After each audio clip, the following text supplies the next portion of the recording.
पुरानी सी इमारत में वैद्य जी का मकान था। वैद्य जी पिछले हिस्से में रहते थे और अगले हिस्से में दवा खाना खोल रखा था। उनकी पत्नी की आदत थी कि दवा खाना खोलने से पहले उस दिन के लिए जरूरी सामान एक चिट्ठी में लिख करके दे देती थी। वैद्य जी गद्दी पर बैठकर के पहले भगवान का नाम लेते, फिर वो चिट्ठी खोलते और पत्नी ने जो बातें लिखी होती उनके भाव देखते, फिर उनका हिसाब करते। फिर परमात्मा से प्रार्थना करते कि हे भगवान, मैं केवल तेरे ही आदेश के अनुसार तेरी भक्ति छोड़कर यहाँ दुनियादारी के चक्कर में आ बैठा हूँ। वैद्य जी कभी अपने मुंह से किसी रोगी से फीस नहीं मांगते थे। कोई देता था, कोई नहीं देता था, किंतु एक बात निश्चित थी कि ज्यों ही उस दिन के आवश्यक सामान खरीदने योग्य पैसे पूरे हो जाते थे, उसके बाद वो किसी से भी दवा के पैसे नहीं लेते थे, चाहे रोगी कितना ही धनवान क्यों ना हो। एक दिन वैद्य जी ने दवा खाना खोला। गद्दी पर बैठकर परमात्मा का स्मरण करके पैसे का हिसाब लगाने के लिए आवश्यक सामान वाली चिट्ठी खोली तो वो चिट्ठी को एक टक देखते ही रह गए। एक बार तो उनका मन भटक गया। उन्हें अपनी आंखों के सामने तारे चमकते हुए नजर आए, किंतु शीघ्र ही उन्होंने अपनी तंत्रिकाओं पर नियंत्रण पा लिया। आटे, दाल, चावल आदि के बाद पत्नी ने लिखा था, बेटी का विवाह 20 तारीख को है, उसके दहेज का सामान। कुछ देर सोचते रहे, फिर बाकी चीजों की कीमत लिखने के बाद दहेज के सामने लिखा, ये काम परमात्मा का है, परमात्मा जाने। 1-2 रोगी आए थे, उन्हें वैद्य जी दवाई दे रहे थे। इसी दौरान एक बड़ी सी कार उनके दरवाजे के सामने आकर रुकी।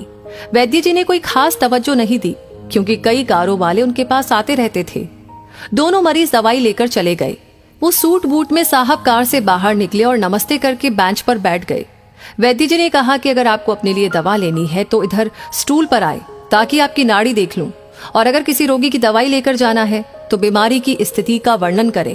वो साहब कहने लगे, वैद्य जी, आपने मुझे पहचाना नहीं।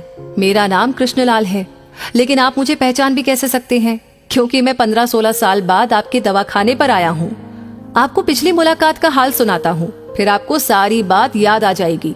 जब मैं पहली बार यहाँ आया था तो मैं खुद नहीं आया था, अपितु ईश्वर मुझे आपके पास लेकर आए थे, क्योंकि ईश्वर ने मुझ पर कृपा की थी और वो मेरा घर आबाद करना चाहते थे। हुआ इस तरह था कि मैं कार से अपने पैतृक घर जा रहा था।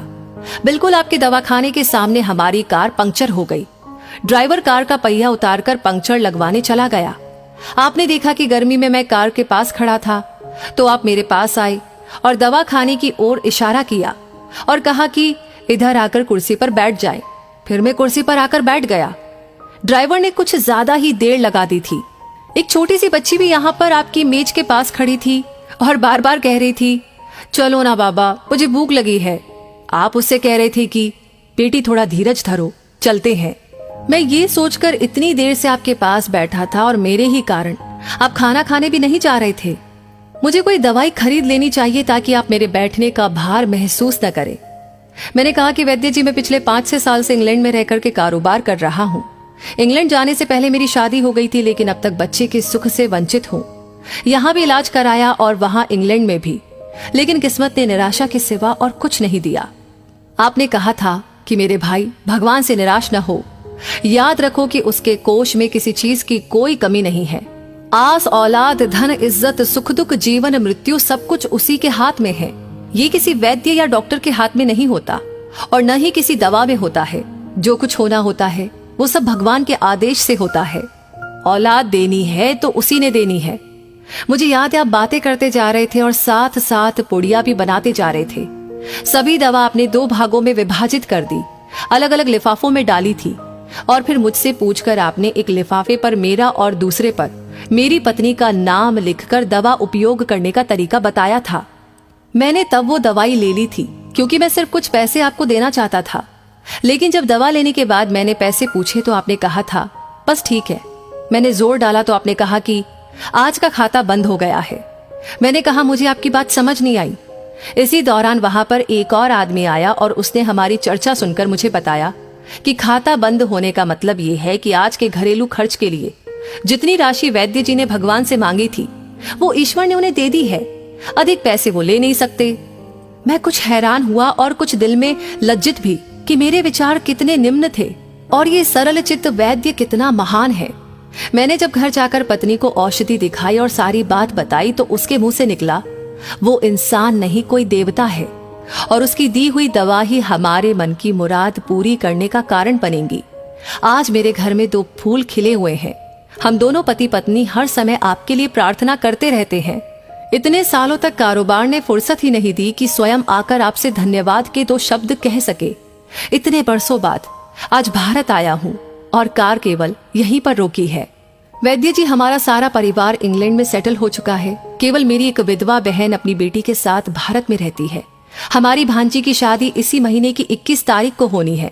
न जाने क्यों जब जब मैं अपनी भांजी के भात के लिए कोई सामान खरीदता था तो मेरी आंखों के सामने आपकी वो छोटी सी बेटी भी आ जाती थी और हर सामान में दोहरा खरीद लेता था। मैं आपके विचारों को जानता था कि संभवतः आप वो सामान न ले, किंतु मुझे लगता था कि मेरी अपनी सगी भांजी के साथ जो चेहरा मुझे बार बार दिख रहा था वो भी मेरी भांजी ही है।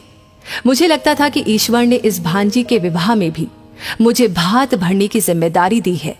वैद्य जी की आंखें आश्चर्य से खुली की खुली रह गई और बहुत ही धीमी आवाज में बोले, कृष्णलाल जी, आप जो कुछ भी कह रहे हैं मुझे समझ में नहीं आ रहा कि ईश्वर की ये क्या माया है। आप मेरी श्रीमती के हाथ की लिखी हुई ये चिट्ठी देखिए। और वैद्य जी ने चिट्ठी खोलकर कृष्णलाल जी को पकड़ा दी। वहां पर उपस्थित सभी ये देख करके हैरान रह गए कि दहेज का सामान के सामने लिखा हुआ था, ये काम परमात्मा का है, परमात्मा जाने। कांपती सी आवाज में वैद्य जी बोले, कृष्णलाल जी, विश्वास कीजिए कि आज तक कभी ऐसा नहीं हुआ कि पत्नी ने चिट्ठी पर आवश्यकता लिखी हो और भगवान ने उस दिन उसकी व्यवस्था न कर दी हो। आपकी बातें सुनकर तो लगता है कि भगवान को पता होता है कि किस दिन मेरी श्रीमती क्या लिखने वाली है। अन्यथा आपसे इतने दिन पहले ही सामान खरीदना आरंभ न करवा दिया होता परमात्मा ने। वाह भगवान वाह, तू महान है, तू दयावान है। मैं हैरान हूं कि वो कैसे अपने रंग दिखाता है। वैद्य जी ने आगे कहा, एक ही पाठ पढ़ा है कि सुबह परमात्मा का आभार करो, शाम को अच्छा दिन गुजरने का आभार करो, खाते समय उसका आभार करो, सोते समय उसका आभार करो। तो दोस्तों, इस कहानी को सुनने के बाद आप क्या महसूस कर रहे हैं? आपके दिल से कौन सी बात आ रही है? प्लीज आप हमें अपनी राय जरूर बताएं। इस वीडियो को लाइक आपने कर दिया है तो शेयर करना बिल्कुल ना भूलें। आपका हर एक लाइक, हर एक कमेंट, हर एक शेयर हमें इंस्पायर करता है ऐसी कहानियां आप तक पहुंचाने के लिए। और हाँ, इस वीडियो को पूरा देखने के लिए तहे दिल से हमारी पूरी टीम की ओर से आपको बहुत सारा आभार। धन्यवाद।